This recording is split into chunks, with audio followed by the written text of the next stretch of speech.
So let's start with this coordination chemistry. So coordination chemistry, देखो ये जो chapter है आपके लिए बिल्कुल ही नया है, ठीक है। तो ये जो चैप्टर आपके लिए बिल्कुल नया है, सो इसमें क्या होगा कि कोऑर्डिनेशन केमिस्ट्री, तो आपने अभी तक जो पढ़ा है, आपने पढ़ा है कि बॉन्ड्स, ठीक है। First we are going to discuss only the bonds, कि बॉन्ड्स कितने तरह के होते हैं, ठीक है। तो कितने तरह के बॉन्ड्स पढ़े हमने? 3 तरह के बॉन्ड्स पढ़े हैं। फर्स्ट कौन सा होता है? लेट्स से आयनिक, एक आयनिक होता है, एक कोवेलेंट होता है, and third one is coordinate bond.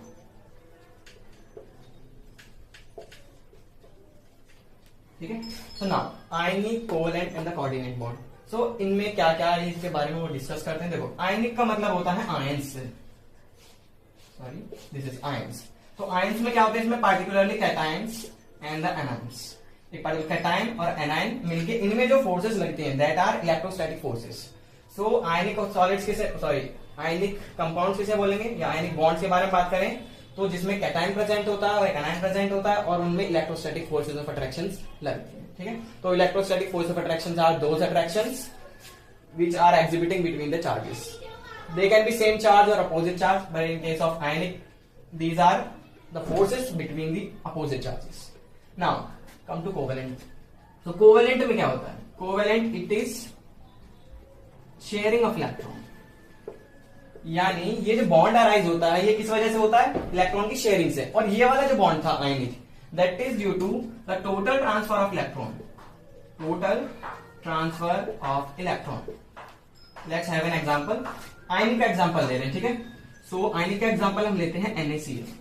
So it is actually Na+ and the Cl-, यानी सोडियम का हमारा क्या है? कैटायन है, और क्लोराइड इज आर एनायन। सो इसमें होता क्या है? सोडियम का एटॉमिक नंबर कितना होता है? 11। इसकी कॉन्फ़िगरेशन करेंगे तो सोडियम की कितनी आएगी? Electronic configuration 2,8,1। And chloride, chlorine की करें, क्लोरीन का एटॉमिक नंबर होता है 17। तो 17 के अकॉर्डिंग 2,8,7। सो तुमने बेसिक्स पढ़ी हुई है कि हर कोई एटम क्या करना चाहता है? स्टेबिलिटी को एक्वायर करना चाहता है, और दैट इज ऑक्टेट रूल, कि उनकी जो वैलेंस शेल है उसमें वैलेंस इलेक्ट्रॉन कितने होने चाहिए? 8। But there is exception for helium, वो डिप्लेट रूल होता है, इसको बोलते हैं हम octet rule. What is octet rule? ठीक है। सो 2,8,1। सो ध्यान से देखो, इसमें 1 इलेक्ट्रॉन है, यहां पर 7 इलेक्ट्रॉन्स है। सो एक तो पॉसिबिलिटी ये बनती है कि ये 7 इलेक्ट्रॉन किसी से ले ले, ठीक है, और या 1 इलेक्ट्रॉन को लूज कर दे, then it will become stable like neon 2,8। Then chloride पे आते हैं 2,8,7। तो यहां पर एक पॉसिबिलिटी कि 1 इलेक्ट्रॉन को गेन कर सकता है और इट कैन लूज 7 इलेक्ट्रॉन्स। तो यहां पर देखो ये जो 7 इलेक्ट्रॉन की पॉसिबिलिटीज है, इसकी गेन करने की पॉसिबिलिटी और इसकी लूज करने की पॉसिबिलिटी, दोनों में क्या होता है कि कोई भी ऐसा एलिमेंट नहीं है जो कि 7 इलेक्ट्रॉन को डोनेट कर सके और 7 इलेक्ट्रॉन को कोई रिलीज कर सके। सो होता क्या है, यहां पर ओनली पॉसिबिलिटी बचती है कि 1 इलेक्ट्रॉन को लूज कर देगा और यहां पर ये 1 इलेक्ट्रॉन गेन कर लेगा। सो इन एक्चुअल ये होता क्या है? देखो इसके पास है 1 इलेक्ट्रॉन एक्स्ट्रा, सोडियम के पास हमारे क्या है? 1 इलेक्ट्रॉन एक्स्ट्रा। सो ये किसको ट्रांसफर कर देगा? क्लोराइड को। सो जब भी हमारा इलेक्ट्रॉन लूज होता है तो पॉजिटिव चार्ज आता है, that is Na+। Electron lose करने के बाद से पॉजिटिव चार्ज है, और we can write it as 1+, but हम 1 को क्या करते हैं? ड्रॉप कर देते हैं, ओनली वी राइट Na+। अगर यहां पर ये मान लो किसी ऐसा कोई एलिमेंट होता है जिसपे 2 पॉजिटिव चार्ज आता है, तो वी राइट Mg2+। Mg+2 नहीं लिखते हैं, लिखने का तरीका गलत है, Mg2+ होगा। तो अभी तो यहाँ पर हम +1 की बात करते हैं। तो इस पे +1 है, इसने 1 इलेक्ट्रॉन लूज किया है। सो नाउ इसकी कॉन्फ़िगरेशन कितनी हो गई? 2,8। तो 2,8 किसकी कॉन्फ़िगरेशन होती है? नियोन की। तो neon is a stable, so 2,8 is also going to be stable, that is Na+। अब इसने 1 इलेक्ट्रॉन लूज करा है, इसी कैपेसिटी है 1 इलेक्ट्रॉन गेन करने की। So it will gain electron, तो इसकी जो कॉन्फ़िगरेशन है इट विल चेंज टू 2,8,8, क्योंकि 1 इलेक्ट्रॉन गेन कर लिया तो 8 हो गए। नाउ ये किसके जैसी कॉन्फ़िगरेशन है? आर्गन के जैसी। सो यानी ये चीज अब स्टेबल हो गई है। तो this is cation and this is your anion, यहाँ पर Cl- आ जाएगा, ठीक है, chloride ion and the sodium ion. So अब देखो कैटायन बन गया, एनायन बन गया। So these are ionic bonds. तो आयनिक बॉन्ड्स किसमें? आयनिक कंपाउंड्स में होते हैं। नाउ ये तो हमारा कंप्लीट हो गया। अब वापस से आता है कोवेलेंट में, ठीक है। सो अब कोवेलेंट में क्या होता है? देखो अभी इसमें हमने देखा कि total transfer of electron, but in case of covalent there is only sharing of electrons. यानी ये इतने केपेबल नहीं हो पाते हैं कि वो दे पाए, डोनेट कर पाए इलेक्ट्रॉन्स और किसी से ले पाए। तो ये क्या करते हैं, शेयरिंग करते हैं। फॉर एग्जांपल बेसिक बिल्कुल हाइड्रोजन का एग्जांपल लेते हैं, ठीक है। तो हाइड्रोजन की एक इलेक्ट्रॉनिक कॉन्फिगरेशन क्या होती है, 1, एक इलेक्ट्रॉन होता है और एक ही प्रोटॉन होता है, इसमें न्यूट्रॉन नहीं होते हैं। तो इसमें 2 हाइड्रोजन की रिक्वायरमेंट होगी, 1 और यहां पर, ठीक है। तो देखो 1 1, तो होता क्या है इसमें कि एक हाइड्रोजन के पास एक इलेक्ट्रॉन है, इस हाइड्रोजन के पास भी एक इलेक्ट्रॉन है। तो अगर देखो, अगर मैं ऐसे एक सर्कल ड्रॉ करता हूं, ठीक है, सर्कल मैंने ड्रॉ करा, तो ध्यान से देखो कि ये इसके पास भी है 2 इलेक्ट्रॉन। अब मैंने एक और ऐसे सर्कल ड्रॉ करा, इसके पास भी इलेक्ट्रॉन है। देखो एक्चुअल में ऐसा कोई सर्कल नहीं होता है, ये बस शो करने के लिए कि ये इसके एरिया में भी आता है, इसके एरिया में भी आता है। सो हम ये जो 2 इलेक्ट्रॉन है इसको एज अ बॉन्ड रिप्रेजेंट करते हैं, सिंगल हो। तो यानी एक सिंगल बॉन्ड का मतलब है 2 इलेक्ट्रॉन्स। तो ध्यान से देखो, ये ना दोनों इलेक्ट्रॉन इसके पास भी नहीं है, ये दोनों इलेक्ट्रॉन इसके पास भी नहीं है, तो ये कहां पर है, दोनों के इन बिटवीन, ठीक है, बिल्कुल बीच में, ठीक है। तो ये हमारा होगा कोवेलेंट। बट ध्यान से देखो, इसमें इसके आउटर मोस्ट में अब कितने इलेक्ट्रॉन हो गए, 2 इलेक्ट्रॉन, ये होगा ना। तो that is your deplete rule. Deplete rule is applicable for hydrogen helium like species, because helium is also a noble gas and it is highly stable. तो क्या होता है, इसकी जो कॉन्फ़िगरेशन है ओनली 2। अभी हमने पढ़ा था ऑक्टेट रूल, तो ऑक्टेट रूल में क्या था कि लास्ट में एक इलेक्ट्रॉन होना चाहिए, दैट इज द एक्सेप्शन। तो दैट इज ऑक्टेट, ऑक्ट का मतलब होता है 8, तो octet rule and the duplet means 2। तो यहां पर 2 इलेक्ट्रॉन होने पर भी ये स्टेबल हो जाता है। ये तो हाइड्रोजन का example. Let's take another example for better understanding. क्या है, हम क्लोराइड का एग्जांपल, क्लोरीन का एग्जांपल लेते हैं। इसमें क्या होता है, इसमें एक क्लोरीन के जो कॉन्फ़िगरेशन होगी दैट इज 2,8,7 और दूसरे वाले क्लोरीन की भी जो होगी वो 2,8,7। तो ध्यान से देखो, इसको भी एक की रिक्वायरमेंट है, इसको भी एक की रिक्वायरमेंट है, तो क्या करेंगे, दोनों आपस में शेयर कर लेंगे इलेक्ट्रॉन्स। सो हम क्या करते हैं, जो वैलेंस शेल के इलेक्ट्रॉन है, वैलेंस शेल मतलब आउटरमोस्ट शेल जो होती है, उसमें इलेक्ट्रॉन्स को हम डॉट की तरह से रिप्रेजेंट करते हैं, इसको बोलते हैं हम लुईस डॉट स्ट्रक्चर। तो देखो मैंने क्या करा, 7 थे तो 6 को तो ऐसे सिमेट्रिकली मैंने डिस्ट्रीब्यूट कर दिया और एक को यहां रखा। देन मैं दूसरा क्लोरीन लेता हूं, देखो दूसरे क्लोरीन के इलेक्ट्रॉन्स को मैं क्रॉस से डिनोट करने वाला हूं। अभी मैं बताता हूं कि मैंने क्रॉस से डिनोट क्या किया। देखो इसके इलेक्ट्रॉन में कोई डिफरेंस नहीं है, बट ये पहले वाले क्लोरीन एटम के हैं, ये दूसरे वाले क्लोरीन एटम के हैं, इसलिए ताकि तुम्हें अलग अलग दिख जाए कि इसने इसका इलेक्ट्रॉन लिया है शेयरिंग में, इसने इसका इलेक्ट्रॉन लिया है शेयरिंग में। तो ध्यान से देखो, एक ये रहा इलेक्ट्रॉन, एक ये रहा इलेक्ट्रॉन, तो यहां पर क्या बनेगा, कोवेलेंट बॉन्ड। तो ये Cl यानी कोवेलेंट बॉन्ड हमारा बन चुका है। तो अब यहां पर क्या हुआ, 1 2 3 4 5 6 7 और देखो 8, इसके इलेक्ट्रॉन भी इसने शेयर करा। अब इस वाले पाते हैं 1 2 3 4 5 6 7 8, तो यानी इसकी भी कॉन्फ़िगरेशन में लास्ट में 8 इलेक्ट्रॉन्स है, इसमें भी 8 इलेक्ट्रॉन्स है, और ये किसकी तरह स्टेबल हो चुके हैं, they are stable like argon. Argon की कॉन्फ़िगरेशन को इन्होंने एक्वायर कर लिया है, 2,8,8, that is your stable configuration. तो ये था कोवेलेंट बॉन्ड। तो अब आते हैं हम जरा कोऑर्डिनेट बॉन्ड पे। देखो it is a special type of covalent bond. देखो हमने इसको नाम क्या दिया है, कोवेलेंट बॉन्ड, बट हमने बोला है स्पेशल टाइप। इट मींस यहां पर भी इलेक्ट्रॉन की शेयरिंग होगी, यहां पर भी इलेक्ट्रॉन की शेयरिंग होगी, लेकिन यहां पर जो इलेक्ट्रॉन की शेयरिंग है वो इस शेयरिंग से डिफरेंट होने वाली है। इस तरीके से देखो, अगर मैं O2 का एग्जांपल लूं, दैट इज प्योरली कोवेलेंट। तो होता क्या है, ऑक्सीजन वैलेंस इलेक्ट्रॉन कितने होते हैं, 6 इलेक्ट्रॉन्स होते हैं एक ऑक्सीजन एटम में। तो यहां पर भी मैंने 6 बना दिए, तो इस तरीके से इसके पास 8 इलेक्ट्रॉन्स हो गए, इसके पास भी 8 इलेक्ट्रॉन्स हो गए, तो कंप्लीटली मिला के हो गया, क्या हो गया, ये इसके पास भी 8 हो गए, इसके पास भी 8, यानी स्टेबल हो गया। सो एक्चुअली इसकी कॉन्फ़िगरेशन अब दिखेगी कैसे तुम्हें, देखो इलेक्ट्रॉन्स ये जो थे, हमने इसको क्या करा, बॉन्ड बना दिए इसको, ठीक है। सो अब देखो ये जो पेयर्स बचे हैं, ठीक है, ये इलेक्ट्रॉन्स के पेयर्स हैं, इनको हम बोलते हैं lone pairs, because they are not taking part in the bonding. यानी जो इलेक्ट्रॉन्स के पेयर्स एटम पे रह जाते हैं, बॉन्डिंग में टेक पार्ट नहीं करते हैं, उनको हम क्या बोलते हैं, लोन पेयर्स, ठीक है, उनको हम बोलते हैं लोन पेयर्स। तो देखो O2 का मैंने इसलिए समझाया क्योंकि O3 में इसकी रिक्वायरमेंट पड़ जाएगी। सो अब जरा देखते हैं कि O3 का स्ट्रक्चर कैसा होता है, इट मीन ओजोन का स्ट्रक्चर कैसा होता है, ठीक है। तो देखो मैं वही डिस्कस करूं, O, तो यहां पर कितने होंगे, double bond O, ozone, this is the structure of oxygen. अब ओजोन की मैं बात करूं तो हमारे पास एक और ऑक्सीजन होगा, उसके पास भी कितने होंगे, वैलेंस इलेक्ट्रॉन 6 ही होने वाले। देन अब देखो इसको कितने की रिक्वायरमेंट है, 2 की रिक्वायरमेंट है, तो इसमें से तो दोनों में से कोई देगा नहीं। अब देखो ये वाले जो इलेक्ट्रॉन्स हैं, लोन पेयर के जो इलेक्ट्रॉन्स हैं, ये बॉन्डिंग में टेक पार्ट नहीं कर रहे हैं। सो ये अपने इलेक्ट्रॉन क्या करता है, यहाँ बीच में ले आता है, मतलब एक तरीके से इसके पास भी रहेंगे, इसके पास भी रहेंगे, शेयरिंग होगी। तो यहाँ पर हम ऐसे सिंगल बॉन्ड डोनेट ना करने की बजाय ऐसे एक एरो से डिनोट करते हैं। इस एरो का मतलब होता है कोऑर्डिनेट बॉन्ड। अब देखो इसमें और इस वाले शेयरिंग में क्या डिफरेंस है, इसमें जो एटम्स के जो इलेक्ट्रॉन्स होते हैं, एक पर्टिकुलर एटम से आता है, इधर से भी उतने ही आते हैं, तो यानी दोनों एटम क्या करते हैं, इलेक्ट्रॉन शेयर करते हैं, यानी दोनों देते हैं, देन शेयरिंग होती है। बट इस केस में क्या हुआ कि इस ऑक्सीजन एटम ने अपने दोनों ही दिए और इसने क्या करा, दोनों इलेक्ट्रॉन को क्या करा, आपस में शेयर करा है। सो यहां पर जो बॉन्डिंग है किस तरीके से डिफरेंट है, पता चल गई।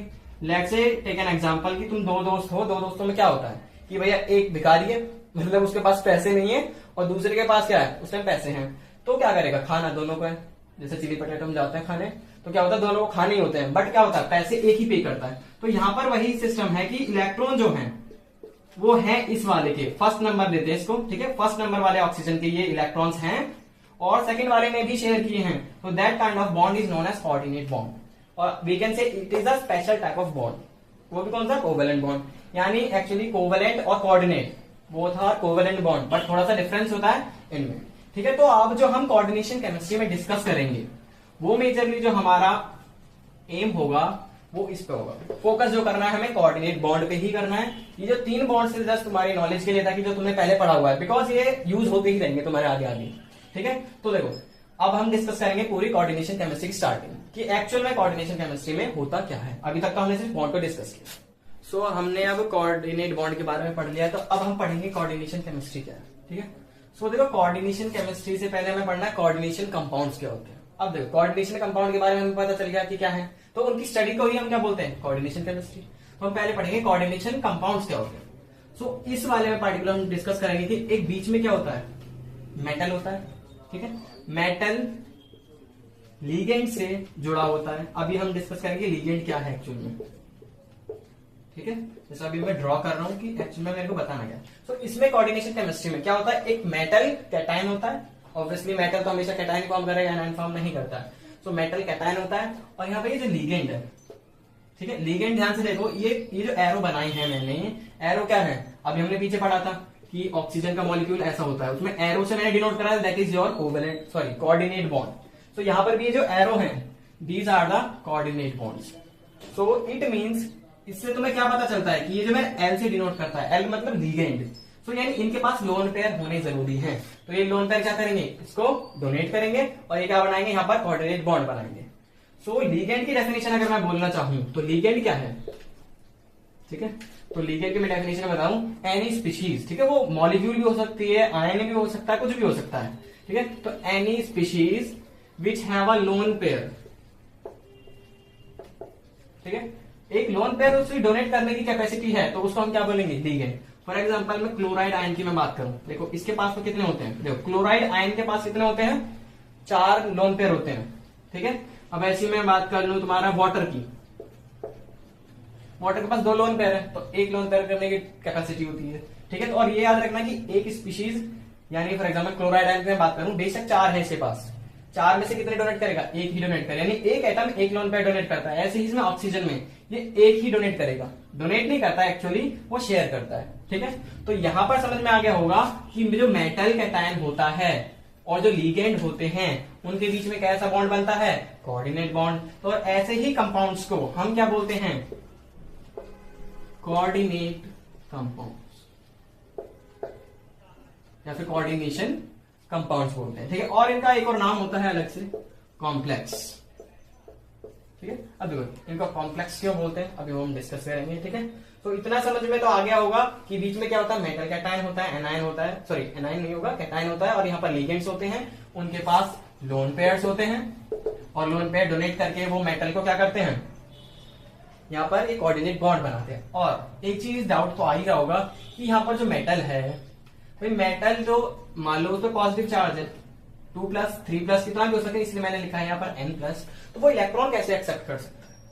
बिकॉज अगर मैं Na प्लस की मैं बात करूं तो आपने देखा था कि ये तो इलेक्ट्रॉन लूज कर देता है, तो ये वापस से इलेक्ट्रॉन को एक्सेप्ट कैसे कर रहा है? तो यहाँ पर वो और यहाँ पर जो एटम्स होते हैं, मतलब मेटल एटम जो होते हैं वो यहाँ पर होते हैं तुम्हारे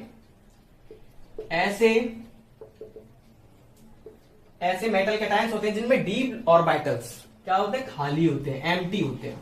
अब देखो इलेक्ट्रॉन को रखने के लिए कोई जगह तो चाहिए होगी ना, तो वो जगह कौन सी होती है, डी ऑर्बिटल्स होती है। कि जनरली जिसमें डी ऑर्बिटल्स खाली होते हैं जनरली, बट यहाँ पर एस और पी भी इंक्लूडेड होते हैं, ठीक है। तो डी और एस और पी जिसमें खाली होते हैं, देखो मेजर चीज है कि डी होने चाहिए, ये तो हमें नहीं पता क्योंकि ये अलग भी होते हैं और दूसरे में हमने ऑर्गेनिक में ही पढ़ा है। तो it is the part of inorganic, तो डी ऑर्बिटल इसमें होना जरूरी है। एम्प्टी होंगे तो ये क्या करेंगे, इलेक्ट्रॉन को एक्सेप्ट कर पाएगा, जगह ही नहीं होगी तो इलेक्ट्रॉन को कहां से एक्सेप्ट करेगा। तो इसकी ये चीज जरूरी है। और जनरली ये जो प्रॉपर्टी है कि डी ऑर्बिटल्स खाली होते हैं, वो किस में होती है, वो ट्रांजिशन मेटल्स में होते हैं, ठीक है, ट्रांजिशन मेटल्स।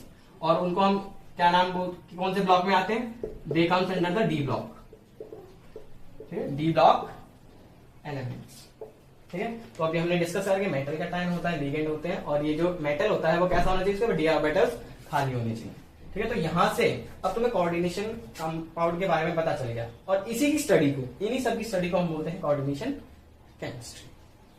सो अभी तक हम देख चुके हैं कि कॉम्प्लेक्सेस यानी कोऑर्डिनेशन कंपाउंड्स क्या होते हैं। सो एक्चुअली में ये जो कोऑर्डिनेशन कंपाउंड्स है इनको हम बोलते हैं कोऑर्डिनेशन सॉल्ट्स, कोऑर्डिनेशन सॉल्ट्स, और सिंपली ज्यादा जो नाम हम यूज करते हैं वो यूज करते हैं कॉम्प्लेक्स सॉल्ट, ठीक है। तो अब हम इस चैप्टर में दो तरह के सॉल्ट्स को पढ़ेंगे, एक कोऑर्डिनेशन सॉल्ट, कॉम्प्लेक्स सॉल्ट, जो कि मेन हमारा मुद्दा है उस चैप्टर का। और जो बचता है हमारा वो कौन सा है, हमारे डबल सॉल्ट्स, ठीक है। आप बोलोगे कि कितने सारे सॉल्ट्स होते हैं, तो क्लासिफिकेशन अभी मैं बताऊंगा कि कितने तरीके के सॉल्ट्स होते हैं। ये कोऑर्डिनेशन सॉल्ट्स हैं, डबल सॉल्ट्स हैं, जो हमें इस चैप्टर में डिस्कस करने हैं। एंड इन टोटल अगर हम सॉल्ट्स को क्लासिफाई करें तो वो बेसिकली 4 तरीके से हम डिवाइड कर सकते हैं, ठीक है। सॉल्ट्स है ये सॉल्ट्स, एक तो हमारे हो गए सिंपल सॉल्ट्स, अभी मैं बताता हूँ क्या होते हैं, ठीक है, सिंपल सॉल्ट्स। और दूसरे टाइप जो हमारा हो जाता है वो है मिक्स्ड सॉल्ट्स, और दो अभी मैंने आपको बताए थे, कौन से, एक तो हो गया हमारा double salt and another one is last, that is complex salt और कोऑर्डिनेशन सॉल्ट्स, ठीक है। अब देखो ये दो तुमने अभी तक नहीं पढ़े हैं, और ये तुम एक्चुअली पढ़ चुके हो, तुम्हें याद नहीं होगा, बल्कि क्लासिफिकेशन नहीं बताते हैं। तो सिंपल सॉल्ट्स की मैं बात करूं तो NaCl, मतलब सिंपली एक कैटायन होगा एक एनायन होगा, वो हमारे आते हैं सिंपल सॉल्ट्स के अंदर। NaCl हो गया, MgCl2 हो गया, तो इसमें क्या होता है, कैटायन कितना है, कितने टाइप है, देखो एक Mg2 पॉजिटिव, एक cation, one type of cation, chloride negative, one type of anion. देखो टाइप बोल रहा हूं, नंबर तो वैसे 2 है, टाइप बोल रहा हूं, ठीक है। तो ये हो गया हमारे सिंपल सॉल्ट्स। अब देखो मिक्स्ड सॉल्ट की मैं बात करता हूं, तो मिक्स्ड सॉल्ट में क्या होता है, अब एग्जांपल से मैं बताता हूं। देखो पोटेशियम कैल्शियम फॉस्फेट, देखो इसमें क्या होता है, different type of cations present होते हैं, K प्लस Ca2 प्लस, और यहां पर एक क्या है, एक एनायन है, यानी एक एनायन दो कैटायन को शेयर करता है। और ऐसा भी हो सकता है कि तुम्हारे पास क्या है, एनायन 2 हैं और उसमें कैटायन 1 हो सकता है। तो यानी इसको मिक्स्ड क्यों बोलते हैं, because 2 different type of cation और एनायंस आर प्रेजेंट, तो ये मिक्स्ड सॉल्ट होता है। तो हम इसको डिटेल्स में डिस्कस नहीं करेंगे। फिर आते हैं हमारे पास डबल सॉल्ट। अब देखो डबल नाम से पता चल रहा होगा कि डबल क्या होता है, डबल का मतलब 2, ठीक है। 2 नहीं होता है एक्चुअली, डबल का मतलब होता है किसी क्वांटिटी का दुगना, मल्टीप्लाई बाय 2। सो यहाँ पर जब हम 2 सॉल्ट्स को लेते हैं, किसी भी 2 सॉल्ट्स को लिया, उनको फिक्स्ड क्वांटिटी में, फॉर एग्जांपल एक को तुमने 1 ग्राम लिया है, दूसरे को भी 1 ग्राम लिया है, इनका सॉल्यूशन लिया, ठीक है, सॉल्यूशन लिया, इसका भी तुमने क्या करा, सॉल्यूशन लिया, और दोनों को पानी में डिसॉल्व कर दिया। देन क्या करा, एक साथ मिक्स करने के बाद इसको हीट करके इवेपोरेट कर दे, तो क्या होता है, इसे क्रिस्टल्स बन जाते हैं। और ये जो क्रिस्टल्स बनते हैं नए वाले, ये जो A था और जो B था सॉल्ट, इन दोनों से अलग क्रिस्टल्स बनते हैं, यानी C, यानी different type of crystals you are getting.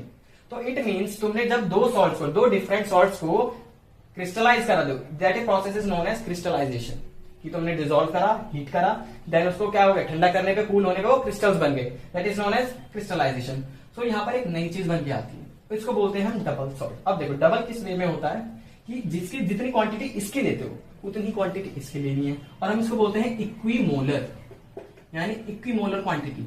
Molar का मतलब मोलैरिटी, ठीक है। तो यानी जिसकी जितनी क्वांटिटी इसके लिए वो उतनी क्वांटिटी इसके लिए। For example I took 1 molar solution of A and 1 molar solution of B, और सेम क्वांटिटी लेनी है कि ये भी 10 ml है तो ये भी 10 ml ही लेना है। तो ये जो कंपाउंड बनते हैं उनको हम बोलते हैं डबल सॉल्ट्स, ठीक है।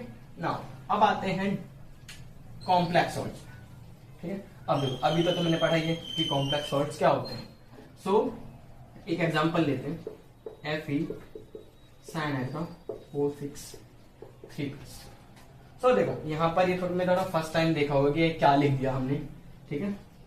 तो इसमें क्या है, ये Fe जो है तुम्हारा मेटल आयन है, ठीक है, और इस पर कितना चार्ज है, +3 चार्ज है, ठीक है। और ये क्या Cn is cyanide, Cn negative, और ये कितने हैं 6 हैं। और ये जो ब्रैकेट लगाए हैं ये है तुम्हारे स्क्वायर ब्रैकेट्स, और ये रिप्रेजेंट करते हैं तुम्हारे कोऑर्डिनेशन स्फीयर। अब देखो कोऑर्डिनेशन स्फीयर का है, कोऑर्डिनेशन स्फीयर का मतलब है जहां पर तुम्हारे कोऑर्डिनेट बॉन्ड बनते हैं, जिस चीज के अंदर, जिस एंटिटी के अंदर तुम्हारे कोऑर्डिनेशन बॉन्ड बनते हैं। फॉर एग्जांपल इस तरह अगर मैं नॉर्मल स्ट्रक्चर ड्रॉ करना चाहूं ऐसे,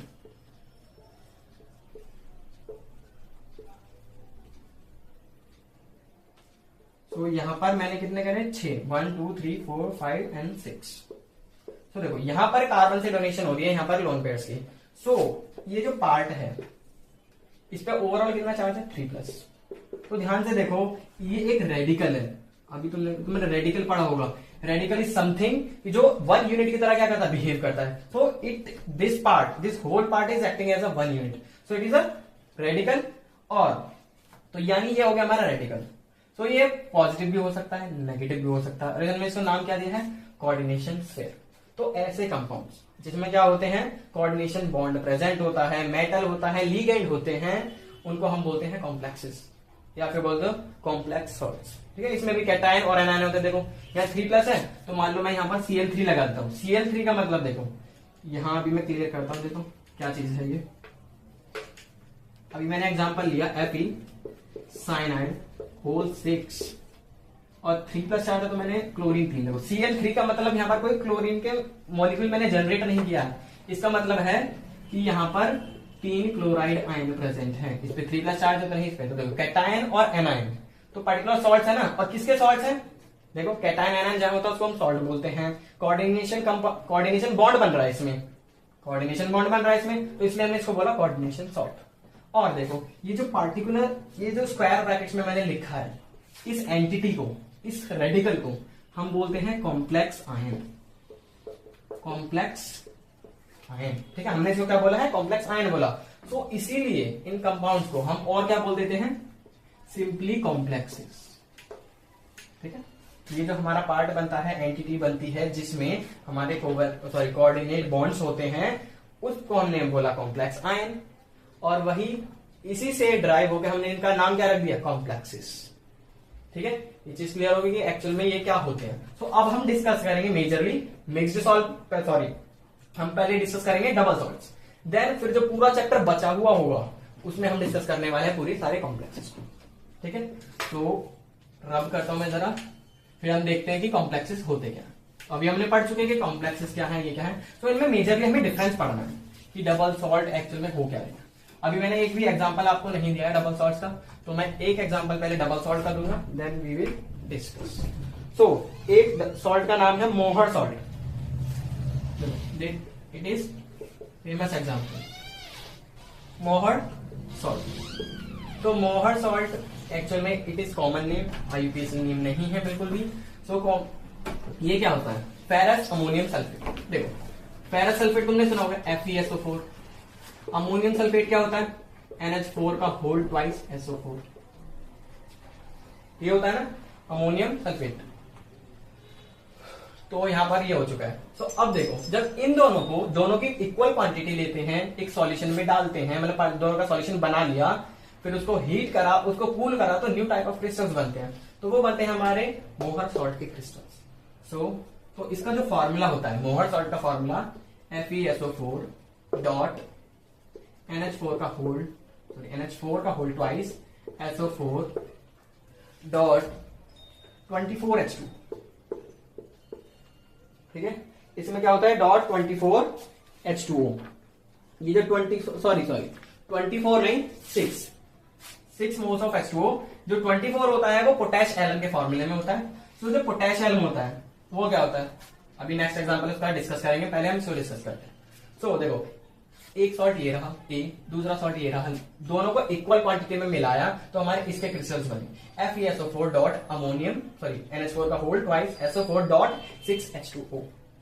सो अब क्या होता है जब इनको पानी में डालते हैं, इन सॉल्ट्स को पानी में डाला, देखो क्रिस्टल्स तो हमने बना लिए, यानी इसमें हम वाटर ऐड करेंगे तो क्या होगा, वाटर ऐड करेंगे तो क्या होगा, तो देखो अब चलो इसमें हमने क्या रहा वाटर H2, ठीक है। अब ये जो 6 मोल्स ऑफ H2O यहाँ पर लिखा हुआ है ना, ये है वाटर ऑफ क्रिस्टलाइजेशन, यानी क्रिस्टल्स बनते टाइम जो वाटर के मॉलिक्यूल्स लैटिस में ट्रैप हो जाते हैं, ठीक है, यानी उसके 3 डायमेंशनल अरेंजमेंट में ट्रैप हो जाते हैं, वो हमारे वाटर ऑफ क्रिस्टलाइजेशन है। तो जब इसमें क्या करा, वाटर डाल दिया, यानी इनको हमने डिसॉल्व करा, तो क्या होगा, ऑब्वियसली जैसे मैं NaCl की मैं बात करूं, NaCl में पानी में डालता हूं तो Na+ बनता है और क्लोराइड आयंस बनते हैं। तो यहां पर भी वही होने वाला है, ये Fe2+ बनेगा क्योंकि Fe2+ में प्रेजेंट था। यहाँ पर सल्फेट आयन देखो, एक सल्फेट आयन ये रहा, एक सल्फेट आयन ये रहा, तो 2SO4 का होल ट्वाइस 2 नेगेटिव जैसे, एंड और क्या बनेगा 6 moles of water H2, 6 moles of water. तो ये हमारा हो गया। अब वहीं पर मैं इस चीज को कंपेयर करना चाहूं किससे, कॉम्प्लेक्सेस से। तो अभी जो मैंने एग्जांपल लिया था तुम्हारा Fe साइनाइड होल 6 और यहां पर लेते हैं Cl3, ठीक है। अब इसमें मैं पानी डालता हूं, यानी इसको मैं हाइड्रोलाइज करता हूं, ठीक है। वाटर ऐड करने का मतलब है हाइड्रोलाइज करना। तो इसमें अलग तरीके से होता है कुछ, ये अलग है Fe साइनाइड का होल 6 3++3 क्लोराइड आयंस। तो ध्यान से देखो, ये जो Cn नेगेटिव था, Cn नेगेटिव जो था यहाँ पर as a Cn negative ion नहीं प्रेजेंट है, और ये Fe3+ जो था यहाँ पर भी Fe3+ as a ion present नहीं है, यानी this part is acting as a single unit की तरह एक्ट कर रहा है। देन इसलिए हमने इसको क्या नाम दिया था, याद हो तो, कॉम्प्लेक्स आयन, ठीक है। ये सिंगल यूनिट की तरह एक्ट कर रहा है, तो यहाँ पर Fe3+ के आयंस नहीं होंगे, साइनाइड के आयंस नहीं होंगे, ओनली क्लोराइड के आयंस होंगे, और ये एक पर्टिकुलर नया आयन बना है। तो ध्यान से देखो इसमें हो क्या रहा है, इसमें ये आइडेंटिटी लूज कर रहे हैं। देखो यहाँ पर अभी क्या था, ये पर्टिकुलर एक सॉल्ट था, दैट इज मोहर सॉल्ट, पानी में डालते अभी मोहर सॉल्ट नहीं है, मोहर सॉल्ट का क्या हो गया, एक तरीके से सॉल्यूशन बन चुका है। तो इन्होंने अपनी आइडेंटिटी लूज कर दी, सॉल्ट क्या थे, एक पर्टिकुलर सॉल्ट था, अभी सॉल्ट नहीं रहे, सिर्फ आयंस का सॉल्यूशन है। बट इस केस में क्या हुआ, यहाँ पर ये FeCl का होल 6 पर क्लोराइड है, तो ये यहाँ रहा, लेकिन ये जो पार्ट है इसने अपनी आइडेंटिटी को रिटेन करके रखा है, जैसा पहले था बाद में भी ये वैसा ही है।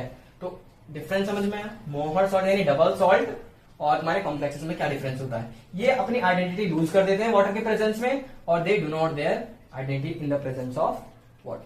तो it is the major difference, इन दोनों के बीच में ये है हमारा मेजर डिफरेंस। तो एक तो हो गया मोहर सॉल्ट। अब होता है पोटेश एलम भी होता है हमारा। पोटेश एलम क्या होता है, देखो नाम से पता चल रहा है, पोटेश मतलब पोटेशियम, K2SO4, तो इसमें क्या होता है, पोटेशियम सल्फेट का हम यूज करते हैं और एल्यूमिनियम सल्फेट का यूज करते हैं, ठीक है। K2SO4 ऑब्वियसली डबल सॉल्ट में 2 सॉल्ट होते हैं, K2SO4 और एल्यूमिनियम सल्फेट, Al2SO4 का होल थ्राइस।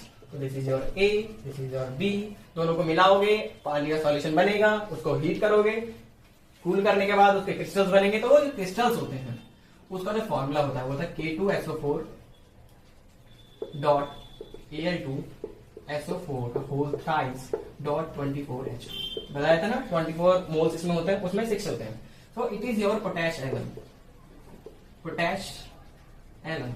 तो जब इसको भी क्या करोगे, पानी में डालोगे, इसका सॉल्यूशन बनाओगे पानी में, तो क्या होगा, पोटेशियम के 2 आयंस होंगे तुम्हारे पास, सल्फेट के देखो 4 हो जाएंगे, प्लस 4SO4 का होल 2 नेगेटिव, प्लस देखो एल्यूमिनियम के 2 हो जाएंगे, 2Al3 positive, plus 24 moles of water, ठीक है, ये हो जाएगा। तो यानी ये अपनी आइडेंटिटी को लूज कर देते हैं, अपनी आइडेंटिटी को रखते नहीं है। उसके कंपैरेटिवली अगर हम देखें कॉम्प्लेक्सेस की बात करें, तो वो अपनी आइडेंटिटी को रिटेन करके रखते हैं, they do not lose their identity.